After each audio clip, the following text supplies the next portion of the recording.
এইভাবে রাস্তার সাইডে অধিকাংশ এলাকায় অধিকাংশ মানুষ কবরস্থান বানায়, পারিবারিক কবরস্থান। এই পারিবারিক কবরস্থানগুলো তীব্র বিরোধিতা জানাই আমি। কেননা আবেগের বশে রাস্তার সাইডে এই কবরস্থানগুলো বানায় রাস্তা সংস্কার, রাস্তা বর্ধিতকরণের কাজের জন্য দেখা যায় মাঝে এই কবরগুলো রাস্তার ভিতরে পড়ে যায়।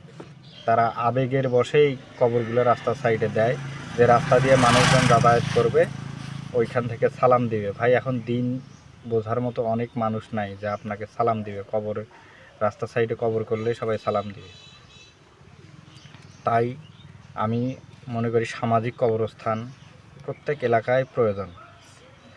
আল্লাহ রসুলের জিন্দেগিতে পারিবারিক কবরস্থানের চাইতে সামাজিক কবরস্থানটাই গড়ছেন সাহাবায়ে কেরাম। তাই আমাদেরকে এই সুন্নতকে অনুসরণ করা দরকার। কেউ পারিবারিক কবরস্থান, আজকে আপনি আছেন যদি রাস্তার সাইডে না হোক, যদি আপনার বাড়ির ভিতরেই যদি কবর দেন, দেখা যাইতেছে যে আপনার ছেলে সন্তান, নাতিপুতি তাদের জমানায় এসে জায়গার সংকটের কারণে আপনার কবরের উপরে বাড়ি করে থাকবে। কিন্তু যদি একটা সামাজিক কবরস্থান হয়, ওইখানে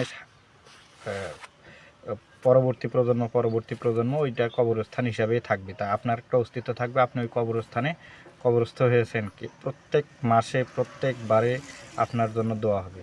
তাই আমি বলি সামাজিক কবরস্থানের চাইতে পারিবারিক কবরস্থান মোটেই ভালো না। আশা করি আমার কথাটা আপনারা বৃহৎ আকারে চিন্তা করে দেখবেন।